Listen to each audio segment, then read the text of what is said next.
તો જેટકોમાં વિદ્યુત સહાયકની ભરતીનો વિવાદ વકર્યો છે। 1224 જગ્યાની ભરતી રદ કરવાની માંગ સાથે ઉમેદવારોનું આ વિરોધ પ્રદર્શન છે। કડકડતી ઠંડીમાં પાસ થયેલા ઉમેદવારોએ જેટકોની વડી કચેરી આખી રાત વિતાવી દીધી અને ન્યાય ન મળે ત્યાં સુધી પાસ થયેલા ઉમેદવારો હવે લડી લેવાના મૂડમાં છે। પોલ ટેસ્ટમાં ગેરરીતિ આચરનાર સામે કાર્યવાહીનો જેટકોનો દાવો છે। જેટકોનું કહેવું છે કે એક અધિકારીની બદલી કરી દેવાઈ છે તો 12 અધિકારીઓને શોકોઝ નોટિસ કારણદર્શક નોટિસ પાઠવવામાં આવી છે।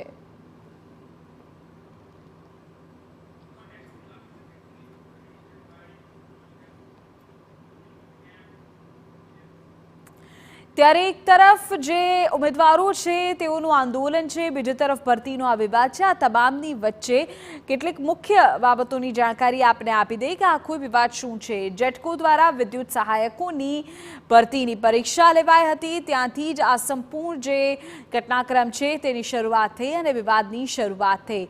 પરીક્ષામાં 1224 જેટલા ઉમેદવારો એવા હતા કે જેઓ ઉત્તીર્ણ થયા હતા। 1224 જેટલા ઉમેદવારો કે જેઓ આ પરીક્ષામાં ઉત્તીર્ણ થયા હતા અને ગેરરીતિની આશંકાએ પોલ ટેસ્ટ ફરી લેવાની જાહેરાત કરવામાં આવી। આ મહત્વપૂર્ણ જે ઘટનાક્રમ છે આખા ભરતીની પ્રક્રિયા સાથે જોડાયેલો તે અમે આપને અત્યારે બતાવી રહ્યા છીએ।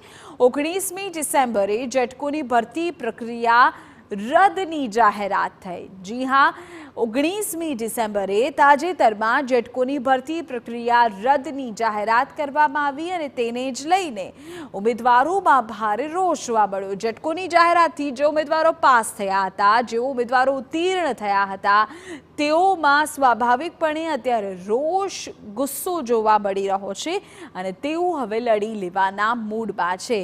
ઉમેદવારો જે છે તેઓ ગત આખી રાત જેટકોની વડી કચેરીની બહાર જ રહ્યા। ઉમેદવારોએ વડોદરાની વડી કચેરી ખાતે ભારે વિરોધ દર્શાવ્યો અને તેમણે પોતાની જે માંગણી છે તે સ્પષ્ટ કરી દીધી। કુલ 1200 ઉમેદવારોને જેટકોના નિર્ણય સામે અત્યારે વિરોધ છે।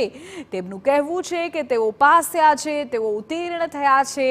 કોલ લેટરની માંગ અત્યારે તેઓ કરી રહ્યા છે અને એ જ માંગ સાથે વિરોધ પ્રદર્શન કડકડતી ઠંડીમાં આખી રાત રસ્તા પર વિતાવીને તેઓએ કર્યું છે। સ્પષ્ટ માંગણી છે, તેઓ ઉત્તીર્ણ થયા છે, તેઓએ પરીક્ષા આપી છે, ત્યારે આ પરીક્ષામાં જ્યારે તેઓ ઉત્તીર્ણ થયા હોય તેઓને ચોક્કસપણે જે કોલ લેટર છે તે આપવામાં આવે। ઉલ્લેખનીય છે કે જેટકોની સ્પષ્ટતા એવી છે કે પોલ ટેસ્ટમાં ગેરરીતિ થઈ હોવાથી પરીક્ષાને રદ કરવામાં આવી છે। તો બીજી તરફ ઉમેદવારોનો એક પક્ષ એવો છે કે જેઓ આમાંથી કશું જ સાંભળવા અત્યારે તૈયાર નથી। જેટકોનું કહેવું છે કે 7મી જાન્યુઆરીએ અમદાવાદમાં આ મામલે ફરી પરીક્ષા લેવામાં આવશે। 7મી જાન્યુઆરીનો સમય આપવામાં આવ્યો છે। પોલ ક્લાઇમ્બિંગ ટેસ્ટ માટેની પણ તારીખોની જાહેરાત કરવામાં આવી છે। જેટકો દ્વારા આ જે સ્પષ્ટતા છે તે કરવામાં આવી છે। તેમણે 7મી તારીખ આપી છે। 28 અને 29મી જાન્યુઆરીએ પોલ ટેસ્ટ લેવામાં આવશે તેવું પણ જેટકોએ સ્પષ્ટ કહ્યું છે। પરંતુ આ ઉમેદવારો જે છે, જે 1200 જેટલા ઉમેદવારો અત્યારે વિરોધ કરી રહ્યા છે, તેઓ તેમની આ સ્પષ્ટતાથી અત્યારે ખુશ નથી જણાઈ રહ્યા ને એટલે જ તેઓ વિરોધ પ્રદર્શન કરી રહ્યા છે। આ ગેરરીતિમાં સંડોવણીની શંકાએ એક અધિકારીની બદલી કરાઈ હોવાનું પણ જેટકોનું કહેવું છે। બીજી તરફ અન્ય 12 જેટલા અધિકારીઓ એવા છે કે જેમને કારણદર્શક નોટિસ પણ જેટકો દ્વારા પાઠવવામાં આવી છે।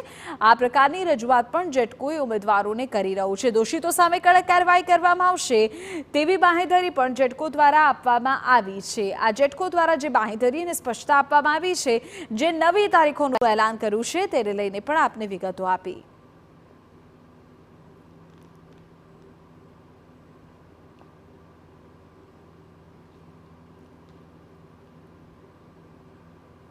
સુધી અમારી મુલાકાત એમડી સાથે નહીં થાય, એમની સાથે યોગ્ય સંવાદ નહીં થાય અને જે આ પ્રશ્નો છે એનું યોગ્ય સમાધાન નહીં થાય ત્યાં સુધી અમારું આંદોલન છે યથાવત રહેશે।